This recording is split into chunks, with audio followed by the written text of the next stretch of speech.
dan Bapak dan Ibu. Jadi untuk pagi ini saya akan mendemokan sedikit bagaimana kita menggunakan PCA dan manifold learning untuk memperkecil dimensi dari data kita agar nanti saat kita melatih model machine learning model yang kita hasilkan tidak terlalu kompleks.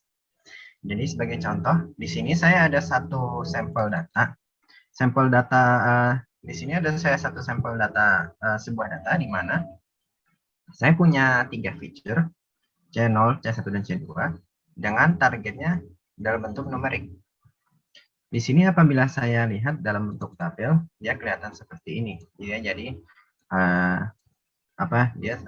jumlah angka. Ini sampel toy dataset, sampel data yang saya generate secara random. Ini kemudian saya di sini saya lihat dengan data table tidak terlihat seperti ada sesuatu yang janggal atau yang aneh. Kemudian saat saya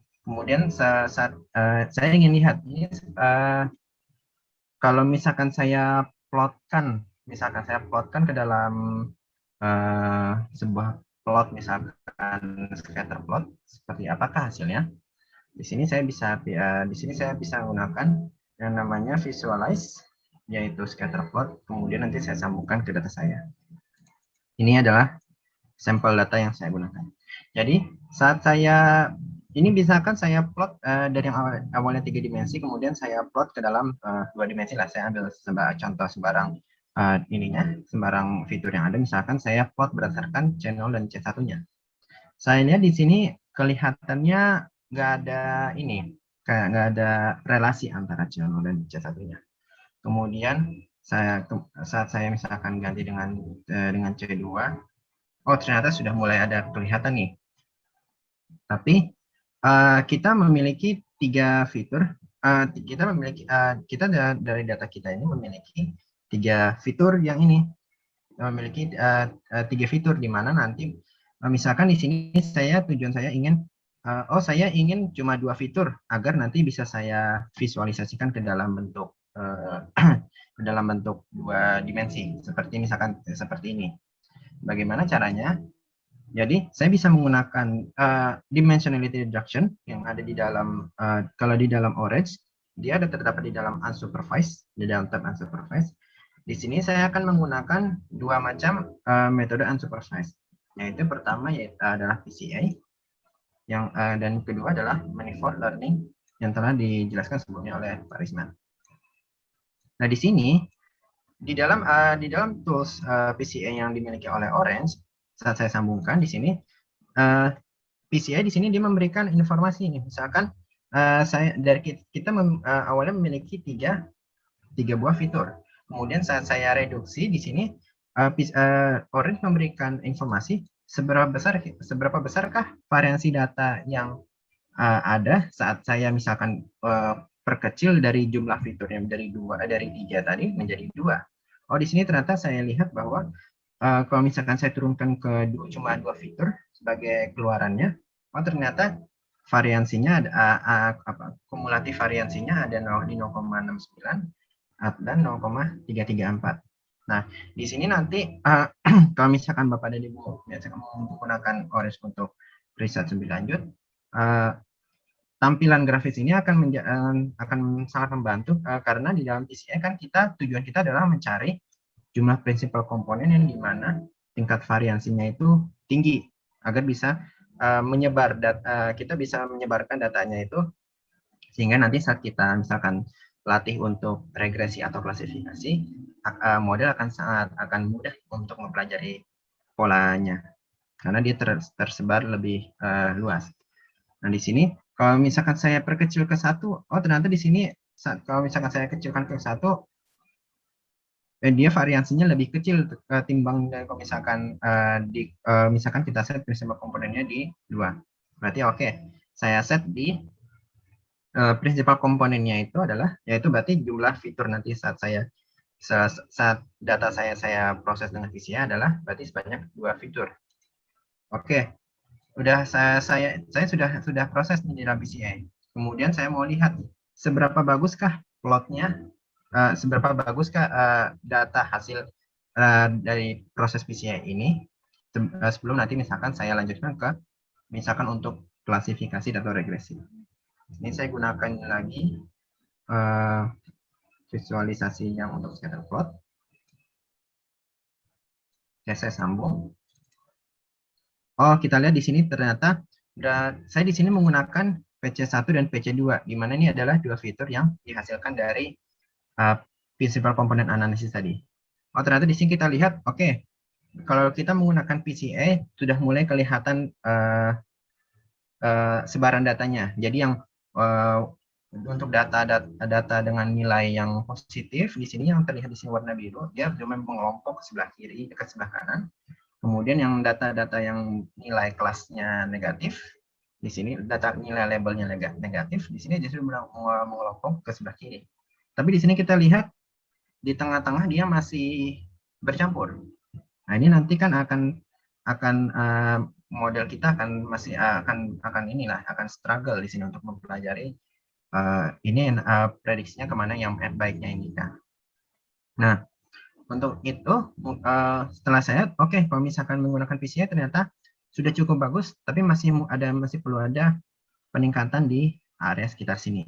Oke, sekarang saya coba bagaimana kalau saya gunakan nonlinear dimensionality reduction. Salah satunya di sini di dalam Orange adalah dia menggunakan manifold learning.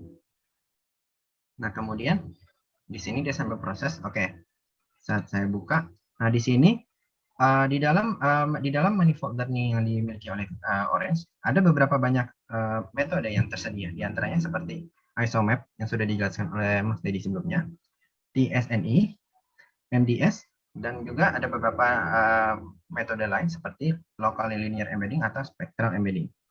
Untuk di sini saya ingin coba misalkan pakai MDS. MDS-nya adalah multidimensionality scaling, di mana dia akan memperkecil dimensi dari data kita dengan tetap menjaga jarak antar poin-poin data yang ada. Di sini saya menggunakan parameter standar yang ada. Kemudian saya ingin plot lagi. Saya ingin lihat misalkan ini tadi adalah yang PCA. Sekarang saya ini sambungkan. Oke, berarti ini adalah hasil dari manifold learning kita tadi menggunakan algoritma MDS. Oh, ternyata setelah kita menggunakan nonlinear menggunakan MDS, ternyata data kita lebih terlihat nih polanya seperti ini. Yang dari awalnya warna merah sebelah kiri, kemudian melingkar, kemudian nanti di tengah dia mulai berubah jadi nilai semakin positif, kemudian melingkar lagi ke sebelah kanan. Nah, dari sini nanti dengan eksplorasi dengan komparasi ini nanti Bapak dan Ibu bisa mempertimbangkan nih, misalkan kalau fitur saya misalkan ada sekitar banyak lah, misalkan ratusan, misalkan seperti tutorial di minggu lalu, di mana saat kita memproses sebuah image, fiturnya bisa sampai 2000 atau misalkan ratusan. Misalkan ingin diperkecil nih agar nanti modelnya tidak kompleks. Nah, kedua metode ini, PCA dan manifold learning ini bisa jadi konsiderasi yang bisa membantu dalam riset lebih jauh. Ya, jadi demikian untuk demo dari saya. Saya kembali ke Mas Dedi. Baik, terima kasih Mas Iqbal untuk demonya.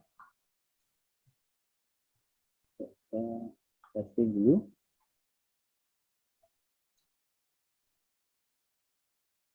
Oke, baik. Kita akan lanjutkan kepada clustering algoritma ya. Nah, clustering algoritma sendiri adalah sebuah metode yang digunakan untuk melakukan cluster tentunya. Nah, di Orange sendiri itu ada beberapa clustering metode-metode clustering yang sudah disediakan. Contohnya misalkan hierarchical clustering, k-mean clustering, low-fin clustering, DB-scan, dan yang lain-lain. Nah, cuman untuk kali ini kita akan lebih fokus ke hierarchical clustering dan k-mean, dan kita akan mencoba untuk memberikan gambaran ya secara singkat tentang apa itu DB-scan juga. Jadi ada 3 hal yang kita fokuskan, 2, tapi yang DB-scan akan lebih kita roughly gitu ya. Oke, kita masuk ke clustering di medical. Jadi clustering di medical itu sebuah cluster sendiri itu ingin mendeteksi ya structure yang ada di dalam dataset itu sendiri. Kemudian di medical sendiri itu sudah proven biasanya ada beberapa metode yang sudah bisa digunakan di medical untuk clusteringnya. Karena data-datanya itu sudah data-datanya unlabeled gitu ya, atau yang label yang ingin dilakukan analisa lebih lanjut. Kemudian di cluster sendiri itu ada yang namanya similar sama dissimilar gitu ya. Nah, itu apa? Nanti akan kita bahas satu-satu. Nah, history yang ada clustering method yang sudah dipergunakan di sisi medical itu salah satu contohnya adalah pada tahun 1950-an ketika terjadi kematian yang diakibatkan terhadap oleh kolera gitu ya. Saat itu kalau nggak salah di Inggris kalau nggak salah seorang physician gitu ya, namanya John Snow itu ingin mencari permasalahan dan dari permasalahan itu dia ingin mengambil solusinya gitu ya. Nah, kenapa terjadi apa namanya kolera gitu ya di daerah tersebut. Nah, akhirnya yang dilakukan oleh si John Snow ini dia melakukan plotting gitu ya. Plotting yang sebelumnya dia melakukan mengambil data, kemudian dia melakukan plot gitu ya. Plotnya ada di gambar yang di bawahnya ya Pak, di sebelah sini ya. Nah, ketika plotting ini dia melakukan lebih kayak histogram dulu, kemudian dari histogramnya itu dia melakukan metode namanya Voronoi diagram saat itu ya. Dan sekarang lebih terkenal namanya K-means sih. Dulu namanya Voronoi diagram. Nah, ketika dia melakukan plotting dan melakukan Voronoi diagram, akhirnya diketahui bahwa kejadian kolera, kematian terhadap akibat kolera itu lebih banyak terjadi di daerah-daerah yang apa namanya sebuah perusahaan di dekat di sebuah perusahaan air yang pembuangan airnya tidak dilakukan filtrasi dan perusahaan yang melakukan filtrasi itu kematian terhadap kolera ini hampir tidak ada ya atau kecil gitu ya. Nah, dari sini dia bisa mengambil kesimpulan ya setelah dilakukan clustering tersebut ternyata si John Snow ini akhirnya bisa mengambil apa namanya kesimpulan dan dia mendapatkan problem sekaligus solusinya saat itu tentang kenapa kok kolera ini terjadi dan bagaimana caranya dia mengatasi kolera tersebut. Akhirnya perusahaan-perusahaan yang sebelumnya tidak melakukan filtrasi diharuskan untuk melakukan filtrasi sehingga saat itu wabah kolera itu bisa diatasi. Nah, ini salah satu apa namanya histori tentang clustering metode yang ada di medical saat itu. Nah, beberapa clustering komponen yang mungkin perlu kita harus ketahui adalah pertama adalah proximity measure gitu ya, measurement. Kemudian ada kriteria sama tentunya algoritma untuk melakukan clustering itu sendiri. Nah, untuk proximity measurement itu yang tadi sudah sempat disebutkan tentang similarity dan dissimilarity gitu ya. Untuk similarity biasanya kita anggap sebagai S ketika kita ingin melakukan similarity antara titik satu dan titik yang lain, maka nilainya harusnya lebih besar. Semakin besar, maka akan semakin similar, gitu, akan semakin sama. Nah, untuk yang dissimilarity, itu lebih kayak namanya distance, gitu ya. Ketika distance-nya 0, atau semakin kecil, maka dia akan semakin sama, gitu ya. Akan semakin sama ketika distance-nya 0. Dan ketika distance-nya besar, maka semakin tidak sama. Nah, untuk clustering-clustering yang akan kita bahas kali ini, dissimilarity itu lebih populer daripada similarity measurement gitu ya. Maka dipakainya lebih ke dissimilarity measurement.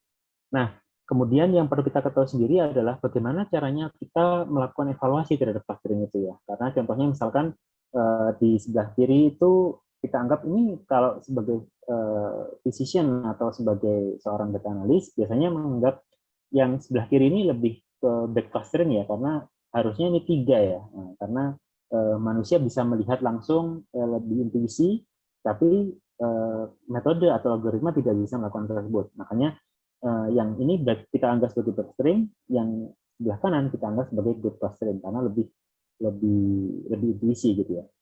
Nah, untuk komponen ketiga lebih ke algoritma karena banyak sekali algoritma clustering.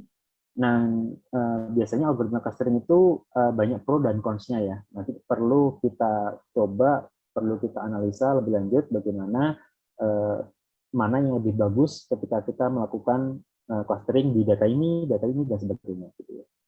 Nah, untuk desain sendiri itu ada sangat banyak sekali distance measurement atau distributed measure yang biasanya tadi bisa dipakai untuk melakukan clustering gitu ya. Yang pertama yang paling simpel gitu ya namanya di equivalent distance. Equivalent distance itu lebih kayak yang sebelah kiri ini ya. Dia mengambil nilai terdekat ya atau shortest path-nya langsung dari titik satu ke titik yang lain.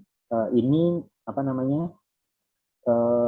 fungsinya namanya lebih kayak translation invariant gitu ya biasanya untuk equivalent distance. Kemudian ada Manhattan atau city block distance. City block distance itu caranya seperti ini, ketika dia punya satu titik ke titik yang lain, dia tidak langsung mencari shortest path-nya, tapi dia lebih kayak melihat data itu lebih kayak blok gitu ya, blok city block gitu ya. Kemudian ada cara yang lain, misalkan pakai Minkowski, ya. Minkowski itu lebih kayak Manhattan, tapi dia punya perhitungan, ditambahkan perhitungan pangkat di distance-nya. Dan di samping itu ada banyak sekali distance yang lain, misalkan cosine distance, ada Manhattan yang lain ya, masih banyak dan itu bisa dilihat di orange.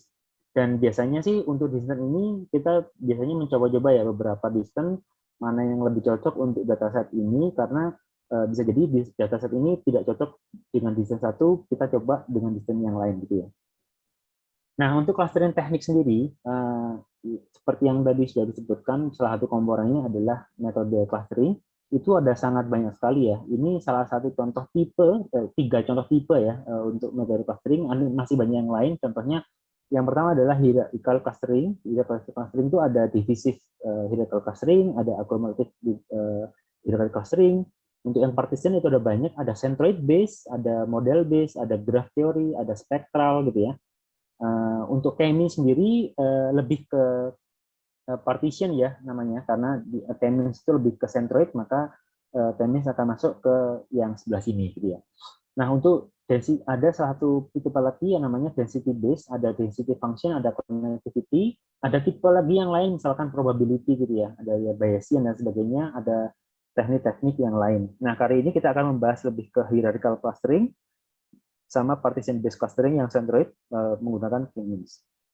Sama yang density based lebih ke dibiskan nanti overall overview.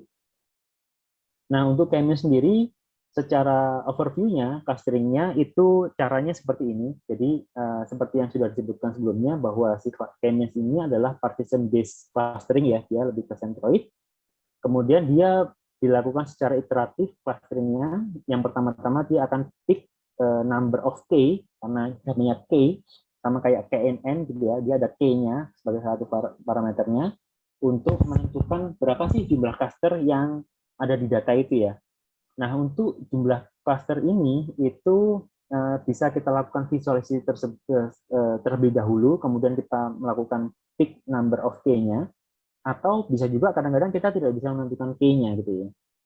Nah, setelah kita melakukan pick number of k, maka secara selanjutnya si k ini akan di-assign secara random gitu ya, di-assign secara random dulu di mana si k-nya itu.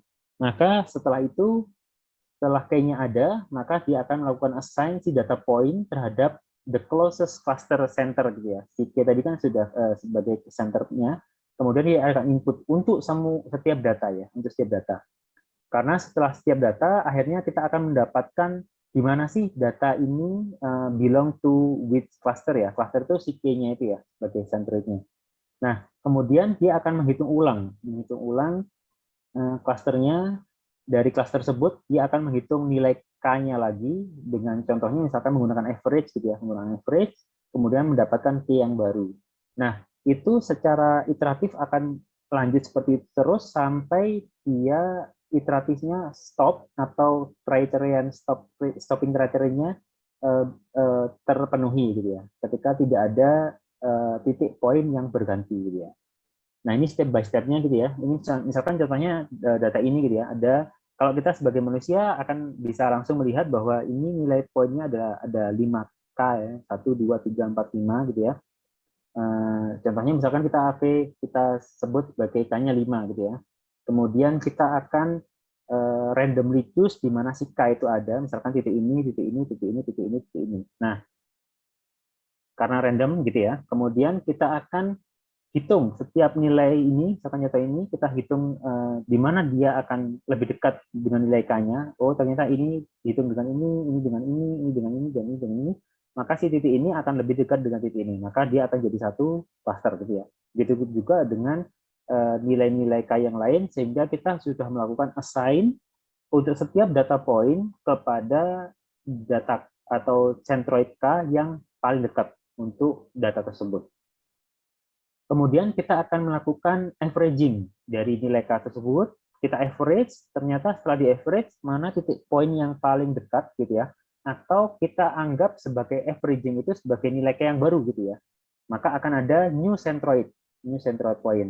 Nah, setelah mendapatkan new centroid point, maka kita akan repeat assigning-nya. Jadi kita akan hitung lagi ulang untuk setiap titik data untuk K yang baru gitu ya. Nah, begitu seterusnya sampai stopping kriterianya terpenuhi. Ketika tidak ada new point yang berganti, gitu ya. Maka setelah itu kita akan mendapatkan nilai seperti ini nantinya. Nah, seperti ini nantinya. Kira-kira seperti itu. Gitu K-means bekerja. Menurut saya K-means ini sebuah metode yang simple dan straightforward ya. Dia apa namanya? Gampang sekali dimengerti dan very straightforward ya. Nah, untuk K-means clustering sendiri itu ada beberapa pro sama cons-nya gitu ya. Nah, seperti saya sempat sebutkan bahwa K-means sendiri itu sangat simple dan dia sangat cepat ya komputasinya karena kita tinggal menghitung distance antara satu titik dengan titik yang lain, kemudian dia bisa convert untuk local minimumnya gitu ya.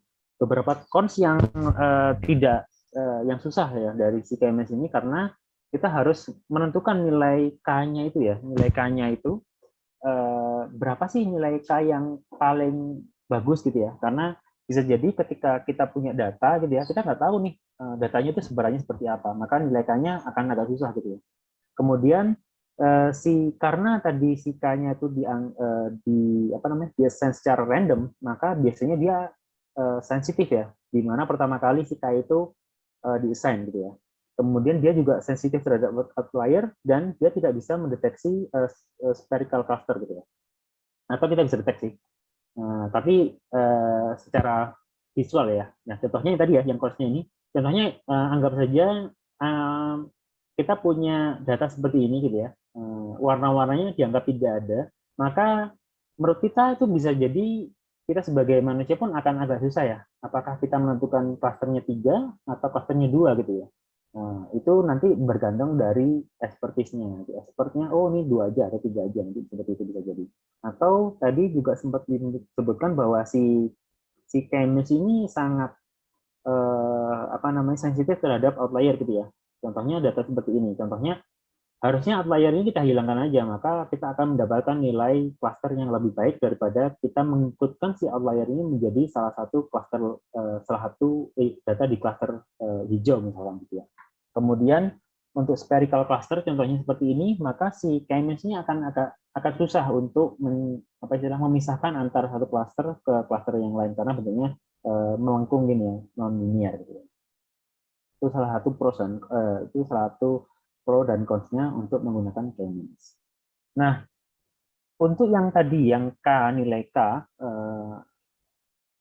ada salah satu metode yang digunakan untuk menentukan nilai K yang bagus gitu ya, namanya silhouette coefficient gitu ya. Si silhouette coefficient ini di orange sudah disediakan si silhouette ini bagaimana kita menentukan K-nya.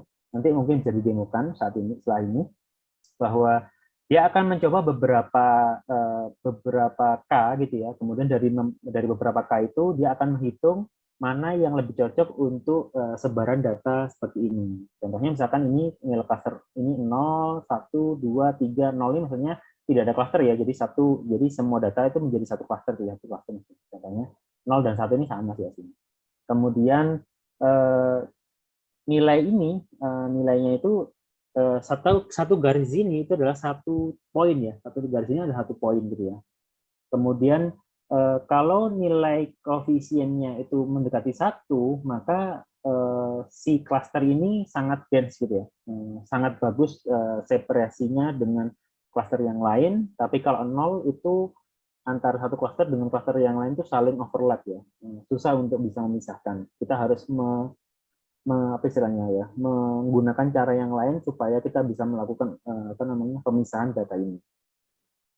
Kira-kira itu nanti akan didemokan dan di Orange sudah disediakan juga untuk menggunakan silhouette koefisien, sehingga kita dibantu untuk menentukan nilai K yang paling optimal gitu ya.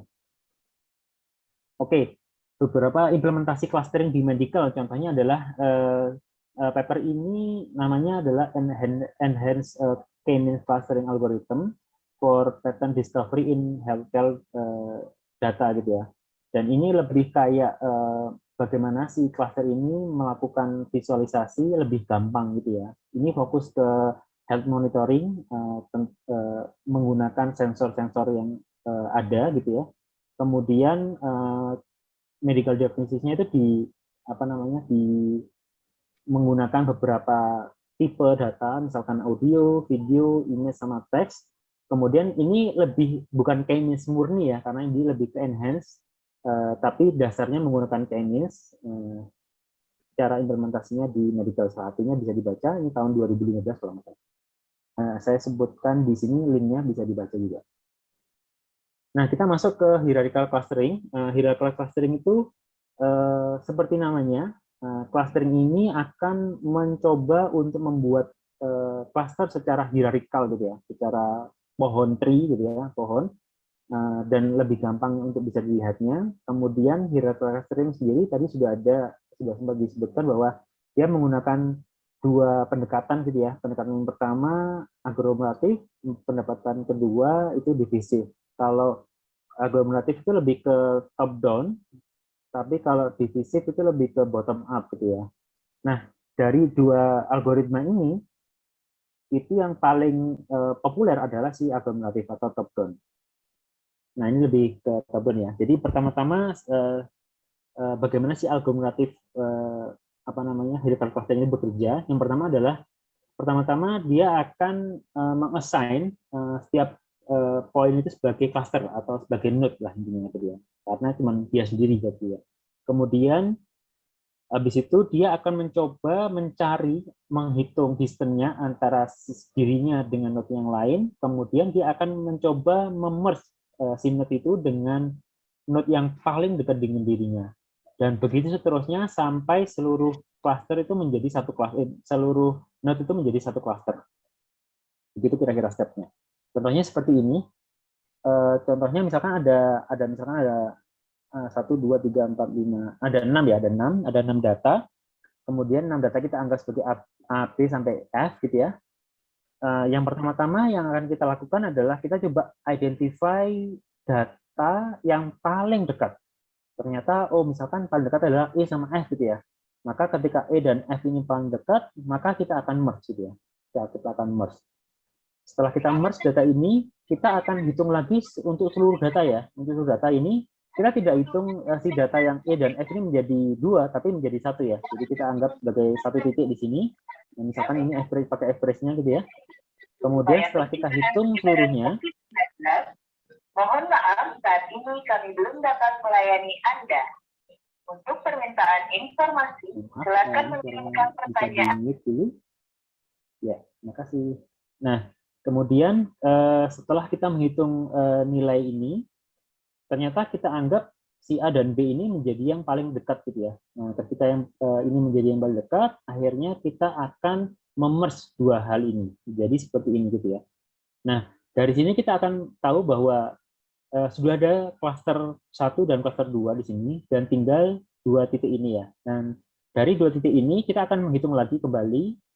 Contohnya misalkan ternyata klaster ini dan titik ini lebih dekat, maka kita akan melakukan merge. Begitu seterusnya sampai seluruh data menjadi satu klaster. Nah, contohnya seperti ini tadi, ketika kita akan menggambarkan titik ini menjadi sebuah hierarkikal, karena kan outputnya akan menjadi seperti ini ya, karena akan lebih mudah terlihatnya. Contohnya, ketika kita ingin menggambarkan ini menjadi sebuah tree seperti ini, maka nilai titik yang pertama yang sudah tercluster atau tergabung, merge, itu akan menjadi satu pertama. Ini menjadi satu. Kemudian dia akan menggabung dengan yang A dan B, maka yang A dan B menjadi satu juga. Jadi ini yang pertama dan ini yang kedua, ya. Kemudian habis itu kita akan menggabung dengan yang D, gitu ya. Maka E dan F tergabung menjadi dengan D, kan E dan F tergantung menjadi B, begitu seterusnya sampai semua menjadi satu, gitu ya. Nah, di hierarki clustering ini ada linkage kriterianya, ada 2 biasanya, atau ada 3 kalau nggak salah. Ada single linkage, ada complete linkage ya. Biasanya yang paling banyak itu digunakan adalah single linkage, di mana dia akan merge duanya langsung dengan closest membernya. Dan hierarchical clustering di sini ada salah satu implementasinya di paper yang ini, kalau nggak salah ini papernya tahun 2000 kali tahun 2005 atau lupa. Dan ini judulnya adalah Hierarchical Clustering in Medical Document Collection, gitu ya, PIC method.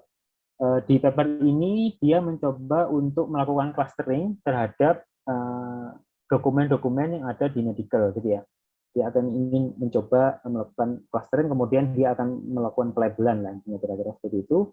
Di paper ini dia mencoba untuk membandingkan beberapa metode clustering yang sudah ada, dan akhirnya clustering lebih mudah untuk diinterpretasikan menjadi sebuah data atau metodenya untuk medical dokumennya. Oke, untuk metode yang selanjutnya itu lebih ke DBScan ya. DBScan ini berbeda dengan metode K-means dan metode hierarchical. DBScan ini lebih kayak density based gitu ya. Density based dia bisa bekerja untuk metode-metode yang non-linear, berbeda dengan yang K-means tadi. DBScan ini sebuah singkatan ya, namanya Density Based Spatial Clustering of Application with Noise gitu ya. Nah, kalau dia ada noise-nya, maka dia bisa mendeteksi noise tersebut juga, kira-kira seperti itu. Dan dia bisa diimplementasikan untuk model data yang bermacam-macam gitu ya. Ada beberapa komponen di DBScan yang perlu kita ketahui juga, namanya epsilon neighbor gitu ya. Epsilon neighbor itu, epsilon neighbor ini adalah sebuah nilai distance ya antara satu poin dengan poin yang lain. Kemudian ada yang namanya core point. Core point itu ketika kita punya satu titik ini ternyata berhubung dengan poin-poin yang lain. Nah, ini namanya core point namanya. Kemudian ada direct density reachable atau DDR. DDR ini yang berhubungan langsung dengan core point gitu ya. Kemudian ada density reachable. Density reachable itu misalkan dia berhubungan dengan si DDR ini, itu namanya density reachable. Ada yang namanya border point. Border point itu ketika satu core ini punya berbagai macam titik, dan titik tersebut ada di borderline, namanya di border point namanya. Dan noise ini ketika dia tidak punya masuk ke dalam satu poin-poin yang cluster-cluster yang lain gitu ya, namanya noise gitu. Nah, untuk clustering tentu kita ada pertanyaan ya, bagaimana caranya kita menilai sebuah cluster gitu ya. Maka cluster itu biasanya dihitung atau dinilai dari 2 hal biasanya. Ada namanya inter-cluster cohesion sama inter-cluster separation namanya. Inter-cluster cohesion itu namanya compactness. Jadi cohesion ini menilai atau melakukan kalkulasi seberapa dekat sih antar poin di dalam cluster gitu ya. Compactnya seberapa compact gitu ya. Nah, biasanya ada sum square error atau SSE itu biasanya digunakan sebagai measurement. tentunya ini ada ground truth-nya pasti ya kalau kita ngomong SSC ya. Kemudian untuk yang inter-cluster separation atau isolation itu lebih kayak, kalau yang cohesion itu lebih kayak antar satu cluster. Kalau yang inter-cluster itu antara satu cluster dengan cluster yang lain, seberapa jauh gitu ya, seberapa jauh satu cluster dengan cluster yang lain. Karena semakin jauh klasternya maka separasinya atau isolasinya akan semakin bagus gitu ya, karena kita bisa secara visually juga bisa lebih gampang untuk bisa mengenali gitu ya. Dan ketika ada new coming data, maka coming data itu akan lebih cepat, bukan lebih cepat, akan lebih mudah pendeteksiannya. Dan ketika model klasternya isolasinya bagus, ketika diinputkan untuk classifier, maka most likely classifier-nya akan lebih mudah untuk melakukan classifying gitu ya. Dan pertanyaannya adalah bagaimana sih untuk memilih gitu ya algoritma clustering yang bagus gitu ya. Karena seperti yang kita tahu, kalau kita ngomong the best gitu ya, the best algorithm itu biasanya sebuah tantangan sendiri sih. Karena kenapa? Karena setiap algoritma itu punya limitasi. Jadi ada pro dan cons, dan pro dan consnya tadi ya, Demis, kemudian ada T-scan, ada apa namanya hierarkal, itu pasti ada limitasinya. Dia dapat bekerja dengan baik di sebuah kondisi, tapi di kondisi yang lain belum tentu baik gitu ya. Atau kita punya dataset yang sama, tapi di kondisi yang berbeda, bisa jadi dataset itu tidak menggambarkan situasinya, gitu ya, kira-kira seperti itu. Ini kadang-kadang sangat susah, tapi tidak impossible ya, tidak impossible untuk mengetahui apa sih distribusi yang aplikasi yang kita ingin kita follow gitu ya. Nah, kadang-kadang datanya itu tidak mengikuti ideal structure ya, yang biasanya kita biasanya punya ketika kita melakukan eksperimen, kita punya hipotesis gitu ya. Ternyata ketika kita gambarkan, datanya tidak menggambarkan seperti apa yang kita hipotesiskan gitu ya, kira-kira seperti itu. Kemudian kita juga butuh ya untuk melakukan standarisasi data dulu untuk memilih desain mana yang paling cocok, parameter yang mana yang paling baik gitu ya. Nah, kira-kira seperti itu. Kemudian poin yang lain adalah karena kompleksitasnya gitu ya. Karena kompleksitasnya biasanya yang perlu kita lakukan adalah kita harus melakukan several algorithm, running several algorithm, kemudian dengan menggunakan berbagai macam distance gitu ya, function dan parameter, setting dan parameter, kemudian kita harus melakukan analisa dan komparasi antar hasilnya gitu ya. Makanya ini salah satu komponen untuk bagaimana sih melihat atau memilih cluster yang paling baik ya. Kemudian komponen yang lain adalah biasanya kita punya insight gitu ya. Seorang expert, misalkan dokter, klinisi dan sebagainya punya insight, dan insight itu yang dipergunakan untuk bisa melakukan interpretasi yang lebih baik gitu ya. Nah, itu yang sangat penting juga ya, komponen yang penting. Kemudian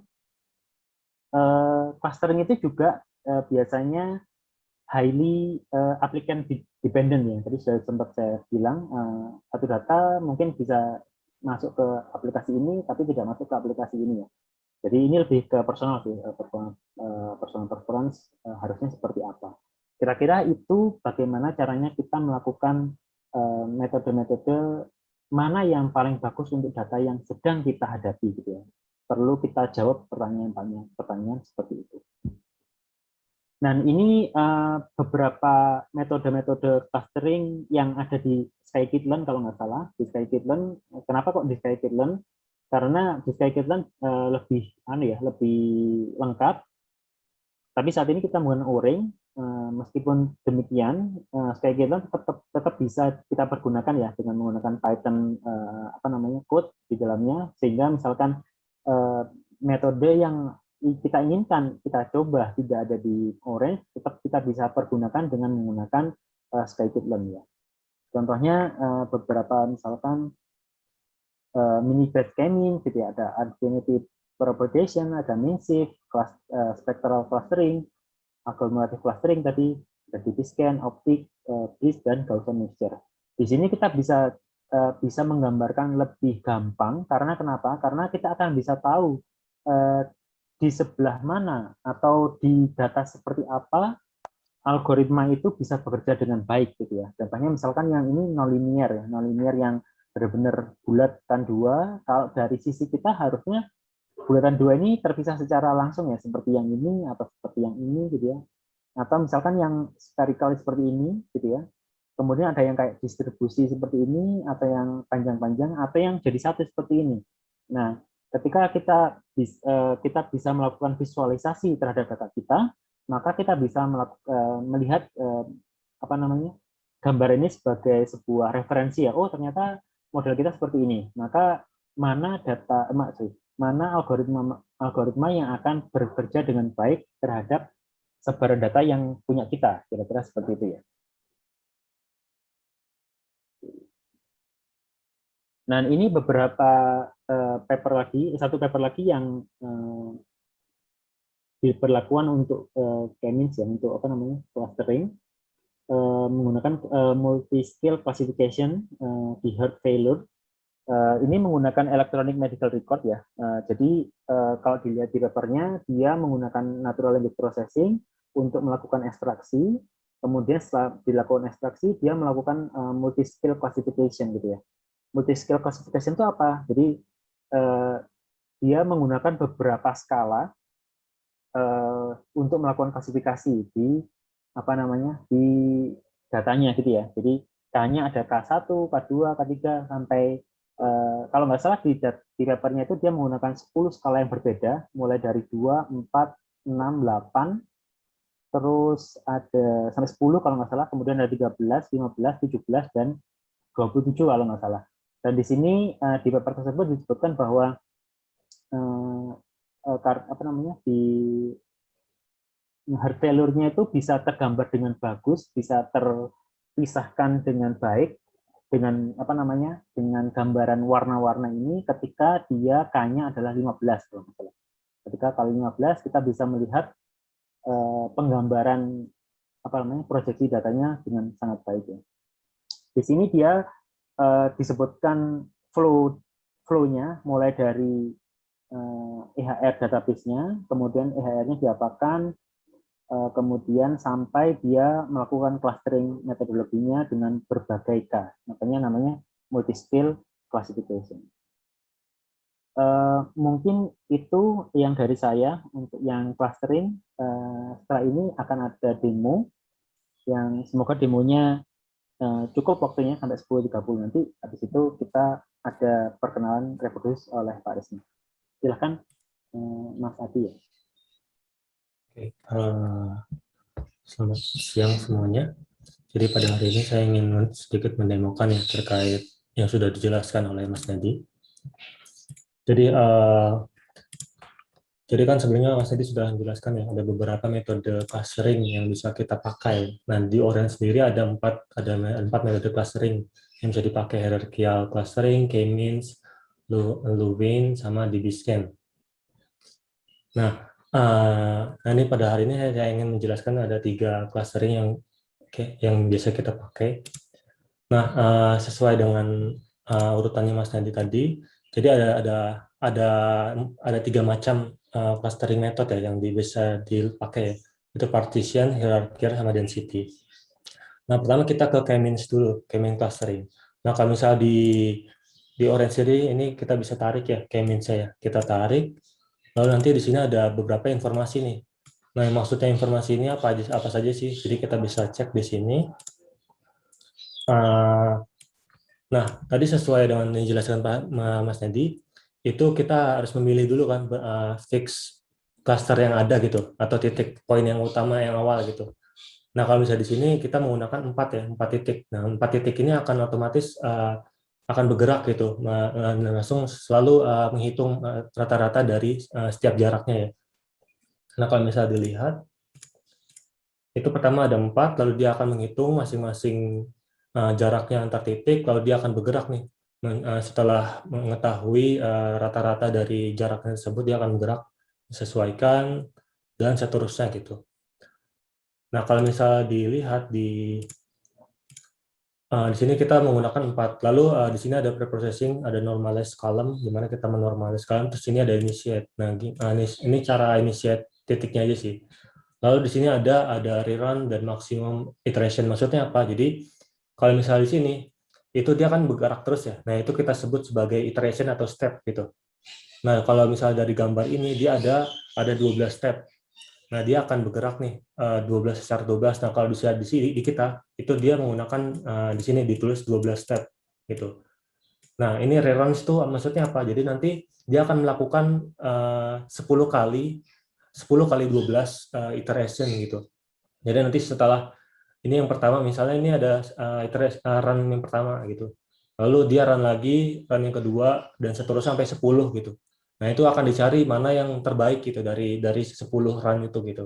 Nah, ini bisa disetting di orange kita gitu. Nah, selanjutnya tadi telah dijelaskan juga terkait dengan hierarchical clustering. Nah, untuk hierarchical clustering mungkin saya langsung contohkan ke datanya aja. Misalnya ini. Nah, kalau misalnya dilihat, itu kan tadi ya, dia akan terus mencari distance terdekatnya ya. Dia akan terus naik sampai paling atas ya. Sampai klaster paling atas dan seluruhnya menjadi satu klaster gitu. Nah, seperti ini, jadi satu klaster. Nah, itu untuk ngesetnya seperti apa sih? Jadi kita dari tinggal tarik aja hierarkial, tapi tidak bisa langsung kita pakai karena tadi kan kita butuh distance-nya juga ya. Makanya di sini kita butuh distance juga di sini terhadap datanya. Kita hubungkan dan nanti disesuaikan nih. Kira-kira mau distance metriknya pakai apa? Seperti itu. Lalu nanti untuk hierarchical clustering-nya tampilannya seperti ini. Nah, nanti ada tadi yang dijelaskan ada single, ada average dan macam-macam bisa kita set di sini sesuai dengan yang diinginkan. Lalu nanti kita bisa dapat hasil yang kurang lebih sama dengan yang digambarkan gitu. Nah, ini kita bisa atur nih mau mengklasternya berapa level sih gitu. Nah, ini kalau misalnya ini kan kalau ini adalah tab top 1 gitu.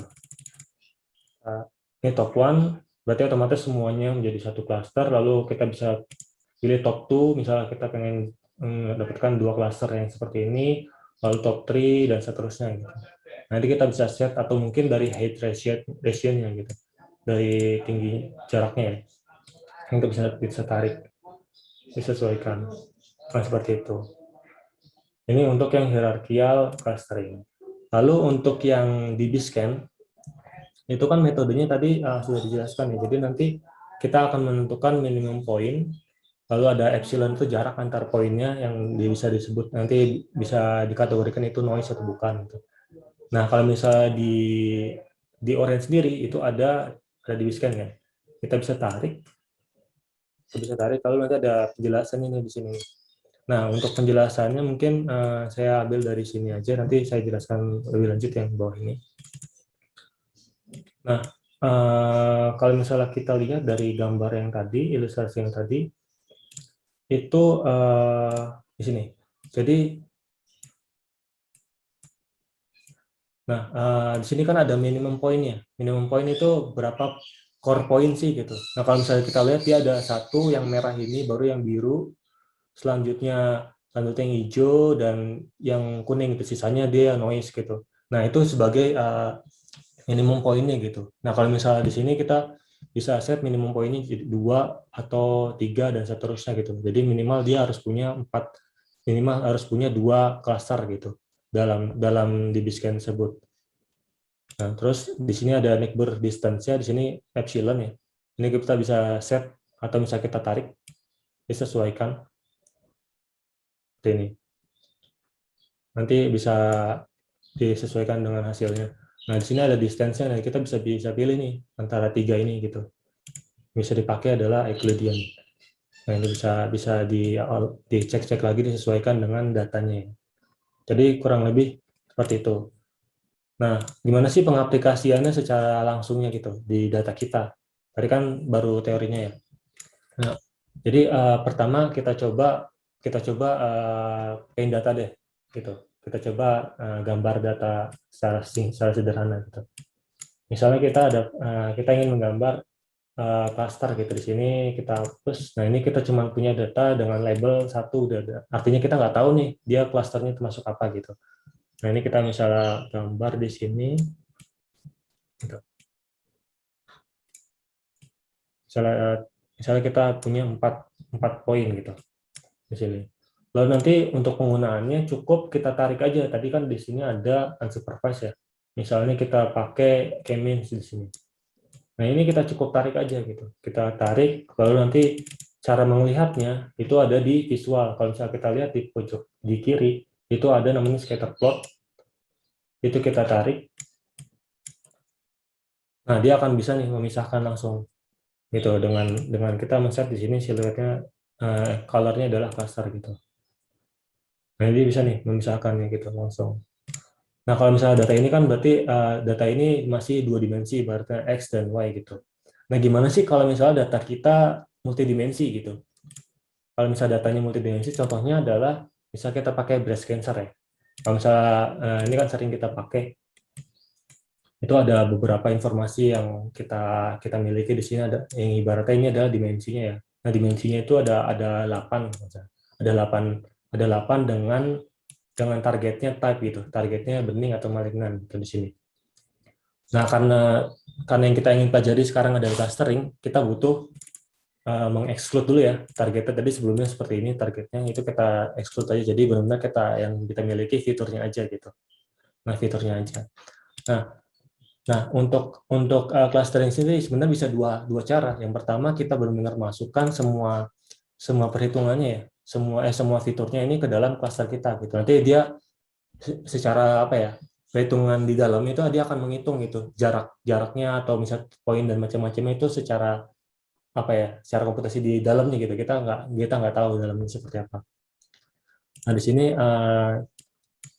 Nah, di sini kalau misalnya kita lihat di k-means sendiri, dia punya di orange, dia punya ibaratnya apa ya, referensi untuk menentukan class number clusternya tadi, poin-poinnya gitu. Nah, ini kita bisa set dari misalnya dari 2 dari 11 gitu. Nanti sebelumnya Mas tadi sudah menjelaskan ya silhouette score ya. Nah, ini dia akan menghasilkan tuh rata-rata dari silhouette score dari setiap data yang kita miliki, dan makin tinggi kan makin bagus ya otomatis. Nah, ini berarti yang paling bagus adalah nilai dengan cluster 2 gitu. Nah, tapi kan kalau misalnya kita lihat, kita scatter plot tadi, itu nggak bisa kan kita langsung kayak gimana sih gitu, nggak bisa kelihatan, separasinya nggak kelihatan gitu. Kita perlu suatu tools yang bisa melihat itu menjadi 2 dimensi. Nah, disinilah TSN bertindak. Jadi kita bisa pakai tools unsupervised di sini, TSN. Nah, tujuannya itu untuk melihat separasinya itu seberapa bagus sih dari data kita. Nah, di sini dia akan tadi melakukan dimensional reduction dari sebelumnya 9 menjadi 2, X dan Y gitu di sini. Nah, kalau misalnya kita lihat cukup bagus ya untuk separasi, jadi bisa mengcluster datanya dengan baik gitu, di sini. Gitu. Nah, itu yang dari banyak fitur menjadi dari banyak fitur langsung dipakai gitu kayak di k-means-nya. Nah, gimana caranya kalau misalnya kita mau dimensi reduction dulu nih? Itu bisa juga. Jadi kita tadi pakai data yang breast cancer juga.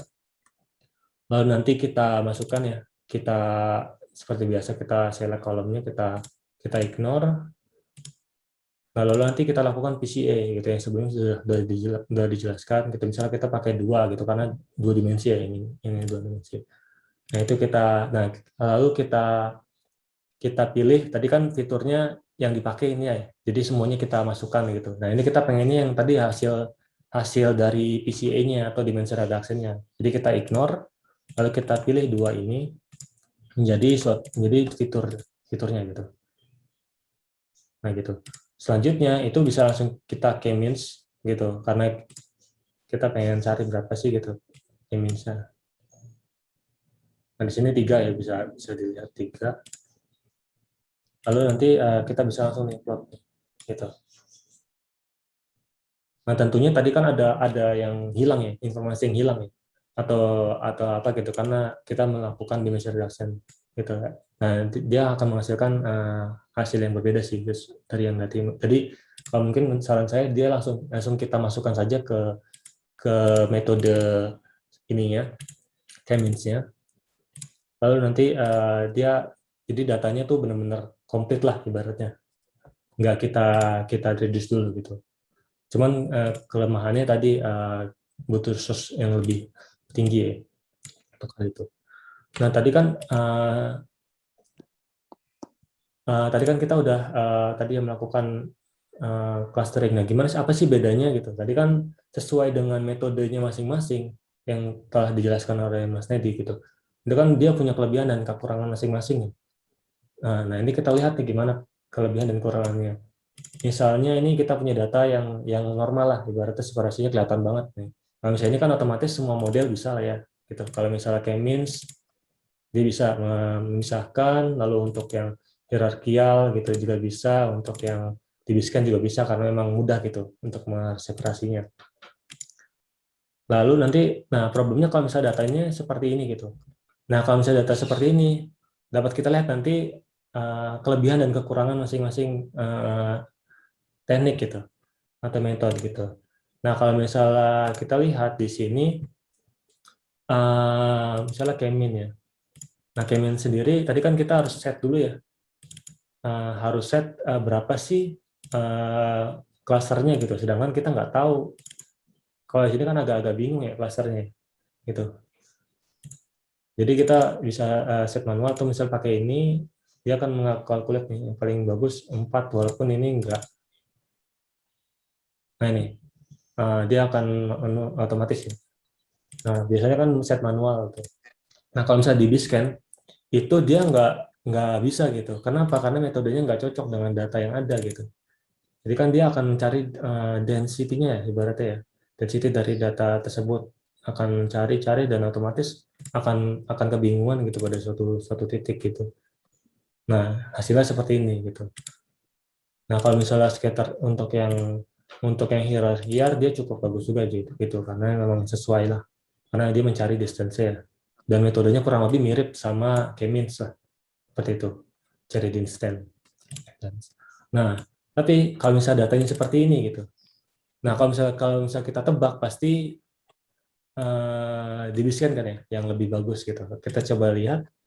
Nah, kalau misalnya di sini kita seperti biasa K-means, nah dia karena melihatnya adalah distance, dia akan apa ya, akan kurang bagus lah Mas Separate karena ini dianggap distance yang terdekat dengan titik yang K-means-nya itu gitu. Jadi nanti dia akan mencari titik kedekatan. Nah, ini akan separasinya agak nggak bagus gitu di sini. Terus kalau misalnya di Biscan, kalau misalnya di Biscan dia lebih jago gitu karena memang apa ya, emang spesialisasinya dia dengan data density seperti ini gitu dibandingkan sebelumnya. Nah, ini kita bisa atur secara apa ya, online atau misalnya secara langsung. Kalau misalnya ini kurang pas gitu. Saya close dulu di Biscan-nya. Di sini kita coba ya atur ya supaya bagus gitu dapat. Kita bisa geser ke kiri atau geser ke kanan. Nah, makin ke kanan kan makin ibaratnya dia cari neckboardnya terlalu dekat ya. Nah, kalau misalnya kita lihat nih, dia nganggap ini kecil gitu, neck distance-nya. Nah, makin kecil, makin banyak ibaratnya clusternya kan ya. Nah, kalau misalnya kita gedein, dia makin bisa nih membedakan. Nah, sampai dia satu titik. Nah, berarti yang optimal adalah ketika neckboard distance-nya 0,32. Seperti itu sih. Nah, ini kan optimal ya jadinya clusternya. Nah, ini emang harus dituning-tuning sih untuk mendapatkan hasil yang optimal ya. Nah, sama seperti K-means, hierarkiar agak sulit ya untuk mereseparasi karena metodenya kurang lebih sama sih. Dia pakai distance dari suatu core, dari suatu titik gitu.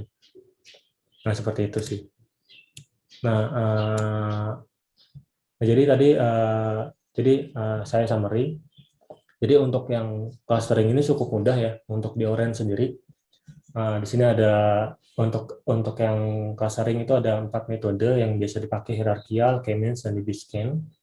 Lalu di sini kita bisa langsung lakukan clustering. Jadi data yang multidimensional ini kita masukkan saja langsung ke K-means, di mana nanti informasi yang kita dapat benar-benar lengkap gitu.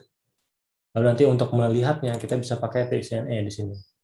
Atau mungkin kalau misalnya itu juga bisa tadi kita reduksi dulu sesuai dengan yang diinginkan, lalu nanti kita masukkan ke K-means-nya gitu. Namun informasi yang didapat agak-agak apa ya, ada sedikit miss lah ibaratnya, karena memang di reduction dulu. Dan yang tadi masing-masing clustering punya kelebihan dan kekurangannya. Nah, itu harus di-riset lebih dalam sih sesuai dengan data yang dimiliki ya. Dan pastinya emang agak sulit gitu untuk menentukan mana clustering yang terbaik itu untuk data kita gitu. Tapi nggak mustahil untuk melakukan itu. Itu sih. Kalau dari saya mungkin sekian. Oke, kembalikan ke Mas Nadi. Ya, terima kasih Mas Adi. Tadi juga bisa artinya kita nambahkan juga namanya siluet plot ya. Nanti bisa terlihat siluet plotnya seperti apa. Kita bisa select juga nantinya. Mungkin dari para peserta bisa coba juga sendiri, dipersilahkan. Nah, kali ini saya ingin memperlihatkan satu slide. Mungkin Pak Rizman bisa memperkenalkan gitu ya, apa sih reproduce gitu ya, kemudian apa dan bagaimana. Silakan.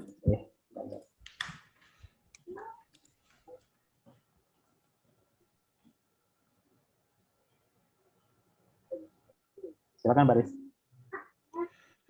Oke, terima kasih Mas Nedi. Saya ingin perkenalkan reproduce.ai. Kami setelah beberapa kali engagement dengan Imeri melihat kebutuhan besar untuk catching up di AI, terutama di healthcare domain.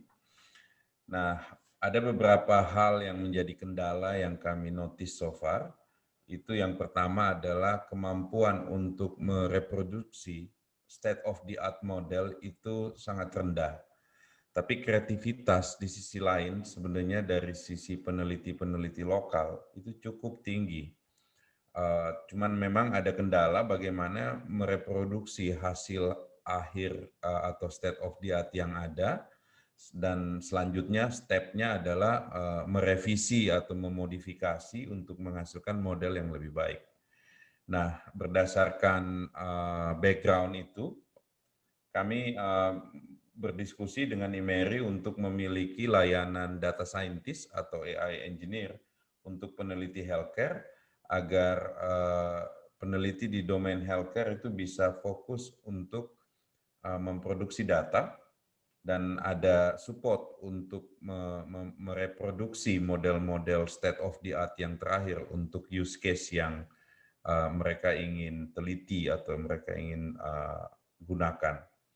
Jadi Reproduce AI akan fokus untuk helping AI engineers dan healthcare researchers itu untuk memahami dan mereproduksi state of the art model dengan harapan kita bisa memodifikasinya. Ini tentu saja dengan kerjasama Imeri, kami akan memprovide layanan untuk AI consultation. Jadi untuk data yang ada kita bisa berdiskusi use case apa atau task apa yang AI bisa lakukan atau bisa di-automate dengan AI model. Selanjutnya juga ada custom training. Nah, ini berdasarkan data yang dimiliki, kita akan coba custom trainingnya, kebutuhannya untuk modeling, dan itu bisa di-deliver secara ad hoc. Dan yang ketiga adalah state of the art paper reproduction. Karena the only way untuk belajar AI saat ini itu adalah dengan mereproduksi model yang terakhir. Unfortunately, model-model itu bukan static model, maksudnya tidak diam begitu saja, tapi mungkin setiap minggu bahkan setiap bulan ada yang propose model-model yang baru. Sehingga kita harus stay di state of the art yang the latest model, untuk bisa menghasilkan hasil penelitian yang novelty-nya cukup tinggi.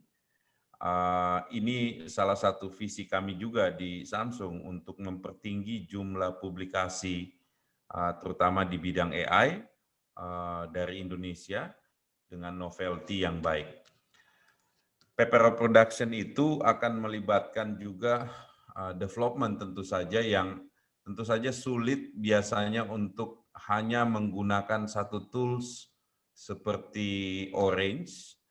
Biasanya waktu reproduksi model, mereka menggunakan model-model state of the art, menggunakan banyak teknik yang belum tentu disupport oleh tools seperti Orange. Jadi kita akan mungkin menggunakan Python programming, tapi nantinya akan dijelaskan bagaimana untuk menjalankan Python program itu di platform yang akan disediakan oleh Imeri nanti. Seperti yang dijelaskan oleh Prof. Iko di pagi tadi, Imeri akan meluncurkan platform Mahadata. Di situ ada data katalog, di situ juga ada development environment. Jadi untuk membuat machine learning dan deep learning lab itu bisa menggunakan portal Mahadata tersebut, dan Reproduce AI saya berharap bisa menjadi supporting engine untuk bisa mereproduksi the latest state of the art model, sehingga peneliti bisa fokus untuk kustomisasi, modifikasi, dan put kreativitas yang baru agar modelnya lebih baik dibanding yang sebelumnya. Ini websitenya udah ada, nanti bisa coba masuk ke reproduce.ai. Di situ masih sangat sederhana, hanya ada satu kolom, ada satu button untuk request layanan, yaitu untuk konsultasi, custom training, dan paper reproduction, dan machine learning dan deep learning modeling. Mudah-mudahan ini bisa membantu peneliti-peneliti di bidang healthcare, baik yang dari university maupun dari yang industri, untuk kita sama-sama meningkatkan AI adoption di Indonesia. Mungkin begitu dari saya, Pak Nedi. Ini kita udah sampai di akhir materi. Ini harusnya slide terakhir. Jadi kalau masih ada waktu, mungkin kita bisa berdiskusi mengenai topik yang tadi dijelaskan. Tapi sebelumnya mungkin saya summarize mengenai unsupervised learning. Tekniknya sangat beragam. Ada beberapa tadi yang sudah ditunjukkan untuk dimensionality reduction, primary component analysis, dan juga clustering. Masalah terbesar di dalam unsupervised learning itu adalah bagaimana mengevaluasi hasilnya. Seperti tadi dicontohkan untuk yang cluster, dari satu data yang sama kita bisa come up dengan 2 atau 3 model cluster yang berbeda. Karena nature dari unsupervised learning tidak memiliki label atau ground truth, maka interpretasi dan evaluasi dari hasil cluster itu membutuhkan domain expertise, jadi tidak bisa dikeluarkan dari model. Ini berbeda dengan supervised learning yang kita pelajarin sebelumnya untuk classification misalnya, kita punya teknik-teknik evaluasi seperti confusion matrix dan lain-lain, sehingga kita bisa mengukur generalisasi untuk data-data yang baru dengan lebih baik.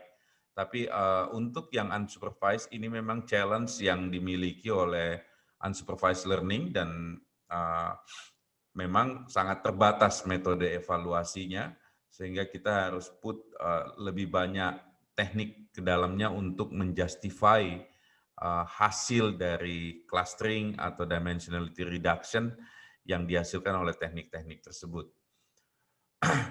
Oke, mudah-mudahan nanti setelah makan siang, setelah jam makan siang, kita bisa hands-on lab bersama untuk mencoba teknik-teknik yang tadi dijelaskan. Lebih straightforward di Orange karena semuanya click and drag. Semoga bisa diikuti, dan sebagai penutup saya ucapkan terima kasih atas perhatiannya selama 4 kali pertemuan ini. Kami berharap effort yang kami put bisa berguna buat semua orang. Dan mudah-mudahan kita bisa melanjutkan lagi ke roadmap kita mengenai reinforcement learning, karena ini yang akan menutup pengetahuan pembelajaran mengenai AI di bidang healthcare. Yang terakhir mungkin mengenai reinforcement learning.